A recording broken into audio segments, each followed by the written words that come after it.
शंकर जी ही हनुमान जी के रूप में अवतार लेकर आए। रुद्र देह तज नेह बस हरते भे हनुमान।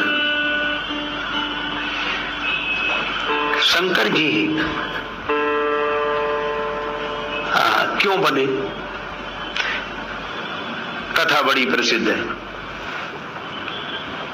नारद जी ने काम को जीत लिया, अभिमान हुआ, शंकर जी के पास आए, महाराज मैंने काम को जीता। राम कथा तो सुनाई नहीं, काम कथा सुनाने लगे। शंकर जी सुनना चाहते थे राम कथा, नारद जी ने सुनाई काम कथा। मार चरित शंकर ही सुनाए। शंकर जी ने समझाया, अति प्रिय जानी महेश सिखाए कि देखो ये कथा और कहीं मत सुनाना। नारद जी बोले हमको भगवान के अलावा और मतलब किससे है? बोले हाँ उन्हीं को मत सुनाना। तिमि जनी हरि सुनायो कबहू। नारद जी बोले वैसे तो नहीं सुनाएंगे, अगर चर्चा चल जाए तो। शंकर जी बोले चले वो प्रसंग दुरायो तबहू, चर्चा चल जाए तो भी छिपा लेना, छिपा लेना। नारद जी को लगा कि इन्हें ईर्षा हो गई। शंकर जी ने उपदेश दिया हित का और नारद जी को भ्रम हुआ कि इन्हें ईर्षा हो गई है। सोचा कि हम काहे को जाएंगे भगवान को जरूरत होगी तो हमें बुलाएंगे, अब हम कोई पहले वाले रहे क्या? तब बिरंची के लोक सिधाए, भगवान ने कोई खबर नहीं ली। लक्ष्मी जी ने कहा तो आपने नारद जी की खबर नहीं ली। भगवान बोले नारद जी को एक बीमारी हो गई, हम अच्छी तरह खबर लेंगे अभी। अब बहुत दिन हो गए, भगवान ने याद नहीं किया तो नारद जी ने सोचा कि एक बार चले जाएं, कम से कम बता तो आए हमने क्या उपलब्धि हमें हुई है, कीर्तिमान स्थापित किया है हमने जो कोई नहीं कर सका। लेकिन बार बार नहीं जाएंगे, बार बार जाने से इज्जत कम होती है, एक बार बस।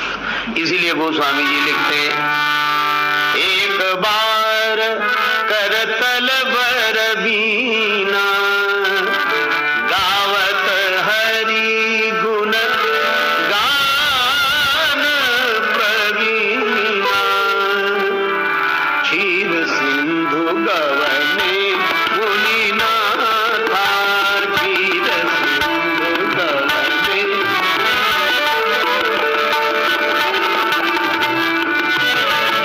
बस श्री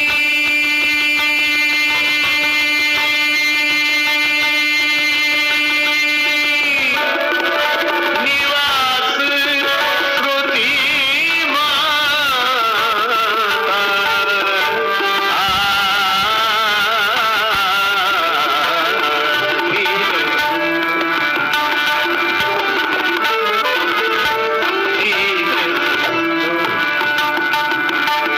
क्षीर सिंधु गावने मुनिनाथा क्षीर सिंधु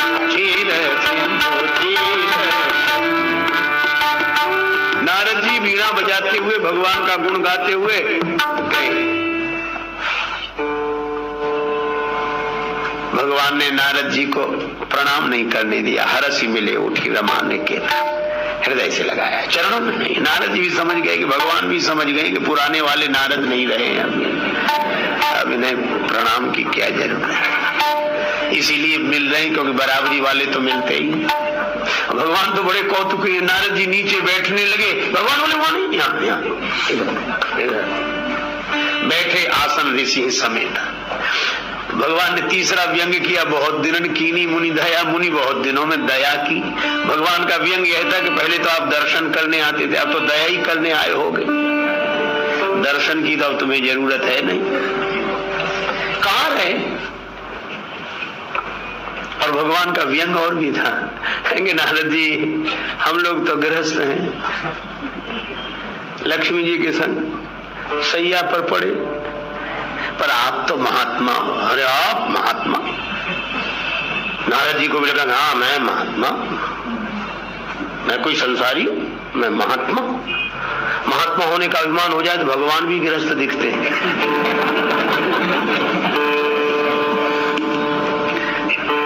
भगवान बोले कहाँ रहे? नारद जी बोले समाधि लग गई थी, जो शंकर जी ने रोका था वही सुनाया। सर्दी गर्मी धूप बरसा, अरे आप क्या बात करते, काम आया, कुछ नहीं बिगाड़ सका। भगवान बोले ऐसा सब आपकी कृपा है महाराज, भीतर अभिमान बाहर से कृपा। नारद कहा सहित अभिमाना, कृपा तुम्हारी सकल भगवाना। भगवान ने मन में सोचा कि झूठे ही कहा है कृपा है, लेकिन अब सच्ची तो करनी पड़ेगी। नारद जी तो से भगवान ने कहा कि तुम्हारे स्मरण से, तुम्हारे सुमिरन ते मिटई मोह मार मदमान, तुम्हारे स्मरण से ये कामादि विकार मिट जाएंगे। नारद जी बड़े खुश हुए कि अब तक भगवान के स्मरण से मिटते थे, अब हमारे स्मरण से मिटेंगे। नारद जी विदा हुए, भगवान ने अपनी माया को कहा पीछे लगो। क्यों? बोले इलाज करना है। लक्ष्मी जी बोली काहे का? उनका नारद जी के मन में अभिमान का फोड़ा हो गया है। अभिमान हाँ मिटाना है, हाँ तो बढ़ाया क्यों? आपने आते ही और गले से और लगा लिया, बिगाड़ा तो तुम्ही ने। पहले से नीचे बिठाते तो होश आ जाता उन्हें, बैठने नहीं दिया, बगल में बिठा लिया, हृदय से लगा लिया। भगवान बोले ये डॉक्टरों का ढंग है, तुम नहीं जानते। लक्ष्मी जी बोले कैसा ढंग? का किसी को फोड़ा हो जाए और पहले डॉक्टर के पास जाए कि डॉक्टर साहब कल से ये फोड़ा हो रहा है। डॉक्टर कहते ये गोली खा लेना, यहीं बैठ जाएगा। पर गोली न खाए और 8-10 दिन बाद दूसरे डॉक्टर के पास जाए कि फोड़ा। तो बोले गोली खाई? पहले डॉक्टर के पास गए तो उन्होंने गोली दी थी, हाँ खाई। बोले नहीं खाई। बोले अब नहीं बैठेगा, अब वो गोली फायदा नहीं करेगी। फिर बोले अब तो ऑपरेशन करना पड़ेगा। तो बोले वही कर दो। कब बैठने लायक रहा नहीं है, ऑपरेशन लायक हुआ नहीं है। तो बोले क्या करो? बोले थोड़ा और बढ़ने दो तब तो ऑपरेशन हो। तो भगवान बोले हमें नारद जी के मन रूपी शरीर में उगे हुए अभिमान के फोड़े का ऑपरेशन करना था। इन्होंने पहले डॉक्टर शंकर जी की दी हुई उपदेश की गोली नहीं खाई, नहीं तो अभिमान का फोड़ा वहीं बैठ जाता। अब तो ऑपरेशन करना था, इसलिए थोड़ा और बढ़ाना पड़ेगा ना, इसलिए बढ़ाया था कि ऑपरेशन लायक हो जाए। और इसीलिए भगवान ने ये अभिमान और बढ़ाया। और नारद जी गए आगे, भगवान की माया पीछे। माया पड़ी पीछे, आगे देखने लगी। बिरचे उमग महानगर तो ते सत जो जन विस्तार, श्री निवास पुरते अधिक रचना विविध प्रकार। रास्ते में बड़ा भारी सुंदर विशाल नगर बनाया। अब नारद जी ने देखा, अभी तो गए थे, अभी तो कुछ नहीं था, इतना बड़ा नगर आलीशान, कैसा चमचम चमचम चमक रहा है, कैसे मकान प्रकाश है। अच्छा चलो देख भी लिया था तो तुम्हें क्या लेना देना था, भगवान का भजन करते आगे बढ़ जाते। पर नारद जी ने सोचा थोड़े में क्या बिगड़ता, देख तो हाँ। नगर के भीतर चले गए। अच्छा चले गए, अब तैयारियां हुई। तो लोगों से पूछा काहे की तैयारी? लोगों ने कहा यहाँ का राजा शीलनिधि अपनी बेटी का विवाह कर रहा है। बेटा तो उसके है नहीं, बेटी है, उसका विवाह कर रहा है। अब सुन ली थी तो लौट आते हो। वहां कौन सा विष्णु यज्ञ हो रहा था जो तुम जा रहे थे यज्ञ में, कि सत्संग समारोह था, विवाह था। पर नारद जी ने सोचा थोड़े में क्या बिगड़ता है। एक बात याद रखे, जब बिगड़ता है ये थोड़े ही थोड़े में बिगड़ता है, चलता है, लोग चलता है और चलते ही में चले जाते हैं। चले गए।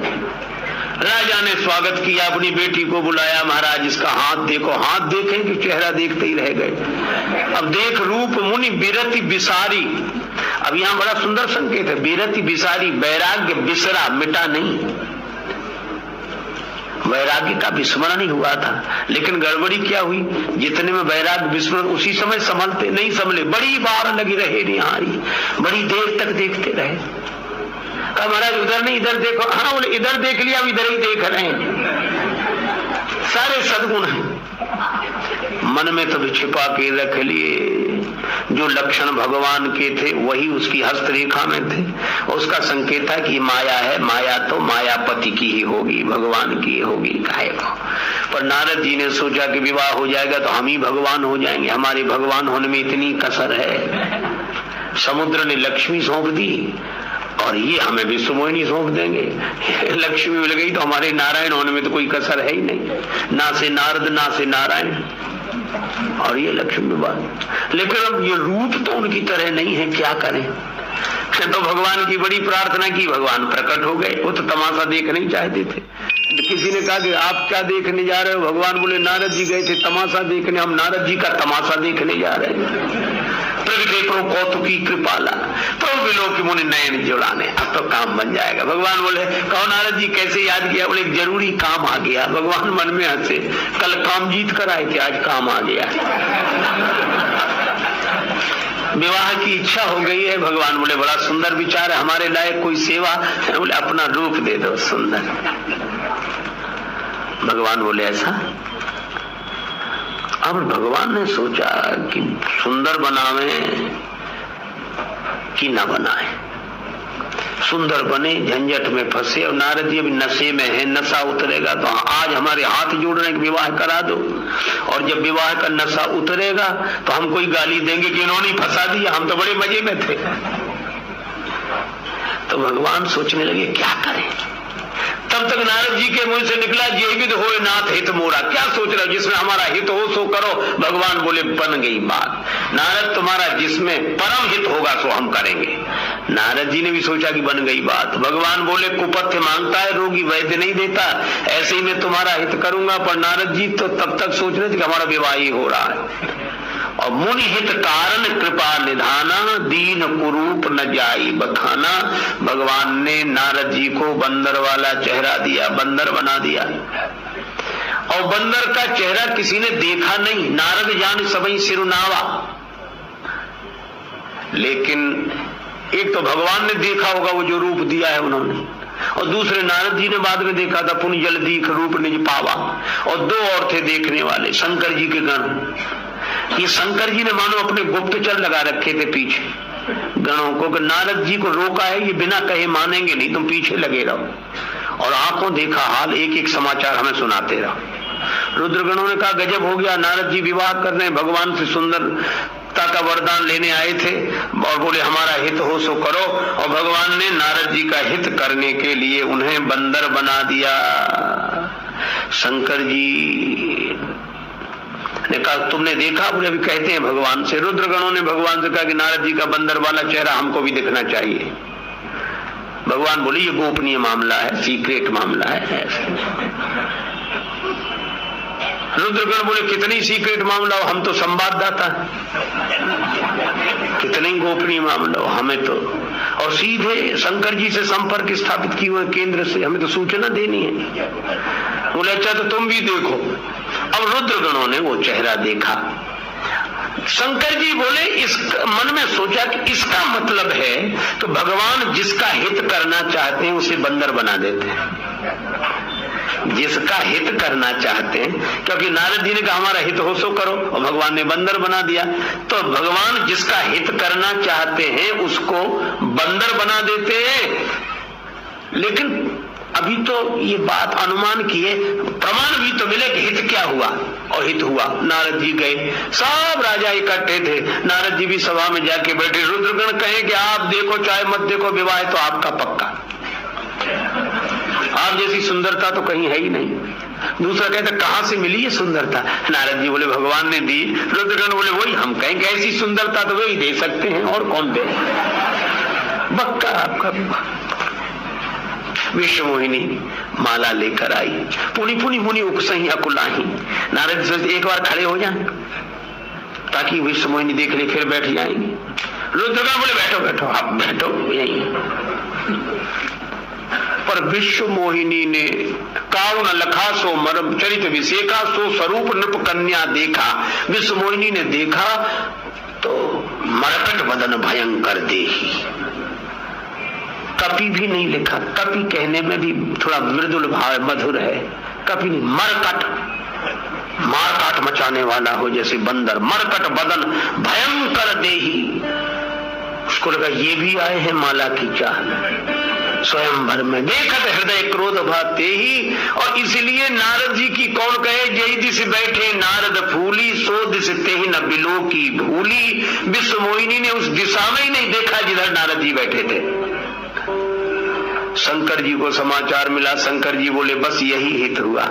विश्व मोहिनी का अर्थ है माया, जो विश्व को मोहित करे उसका नाम माया।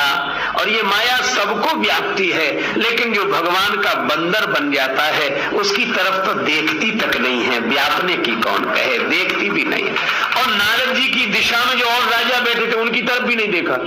वे राजा अपना माथा पीट रहे थे, कहां से कहां इनकी लाइन में आके बैठ गए, इनकी वजह से हमारी तरफ भी कोई नहीं देखता। इसका अर्थ है कि भगवान का जो बंदर बन जाए उसकी दिशा में जो बैठ जाता है उसकी तरफ भी माया नहीं देखती। तो शंकर जी ने फैसला कर लिया कि हम भी बंदर ही बनेंगे, राम जी के बंदर बनेंगे, चाहे जो कुछ हो जाए। लेकिन वे सोचने लगे कि हे भगवान, हमें भी अपना बंदर बना लो।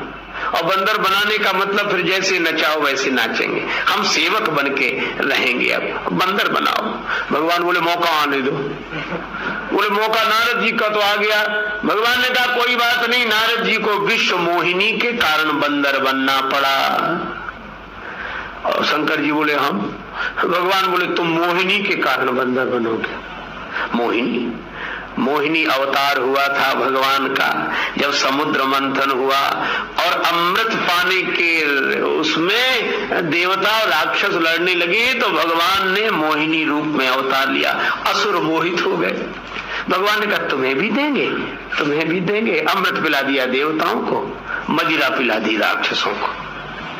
राहु देवताओं में आकर बैठा, भगवान ने अमृत भी पिला दिया और काट भी दिया। सिर अलग धड़ अलग। वो मोहिनी रूप जिसको देखकर सब मोहित हो गए। भगवान स्वयं मोहिनी रूप में अवतार ले तो कौन मोहित नहीं होगा।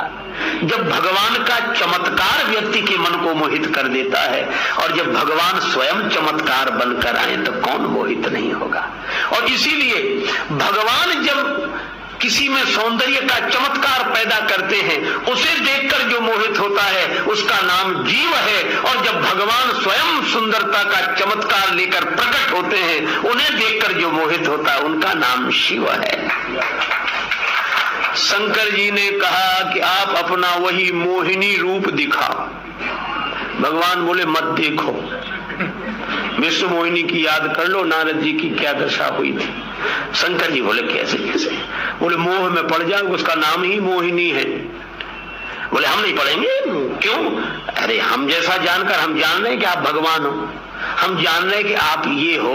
हम तो केवल नाटक के मंच पर अभिनय की बात कर रहे हैं। पर्दे के पीछे जाओ और जरा ड्रेस चेंज करके आ जाओ। हम तो जान रहे हैं कि आप ये हो। ड्रेस से क्या फर्क पड़ेगा, ड्रेस बदलने से क्या फर्क पड़ेगा। भगवान बोले समझ लो। शंकर जी बोले समझ लिया। और भगवान मोहिनी रूप में आए। शंकर जी भूल गए कि भगवान है। नारद जी विश्व मोहिनी पाने को लालच हुए, भगवान शंकर मोहिनी को पाने के लिए। और भगवान ऐसी ऐसी लीला करते हैं कि शंकर जी उस मोहिनी भगवान के प्रति आकर्षित हुए और उनके अंश को जिसको पवन ने ग्रहण किया ईश्वर प्रेरणा से, उनसे अंजनी माता के गर्भ से हनुमान जी का प्राकट्य हुआ। इसका अर्थ क्या है? इसका अर्थ यह है कि जो भगवान के रूप पर मोहित होता है किसी भी भाव से, उसके अंश से जिसका जन्म होगा वह भक्त ही होगा, इसमें कोई संदेह नहीं। इसलिए हनुमान जी शंकर सुवन केशरी नंदन, यह शंकर जी के सुवन है। या यो कहो आत्मो वै जाए तो पुत्रा के नियम के अनुसार शंकर स्वयं केशरी नंदन। केशरी इनके पिताजी का नाम है, अंजनी माता है हनुमान जी की, वानर राज केशरी इनके पिता हैं और शंकर जी के अंश से यह उद्भूत है, इसलिए शंकर सुवन। पवन शंकर जी के अंश को माता अंजनी के गर्भ में कर्ण मार्ग से स्थापित करते हैं, इसलिए हनुमान जी पवन सुत हैं। तो हम लोग यह इस रूप में देखें, शंकर सुवन शंकर सुवन केसरी नंदन, शंकर सुवन केसरी, तेज प्रताप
पंक्तियां लिखी हैं उसका नाम है श्री हनुमान चालीसा। और तुलसीदास जी कहते हैं जो यह पढ़े हनुमान चालीसा होई सिद्धि साखी गौरी सा। बहुत बहुत धन्यवाद। जय सिया राम।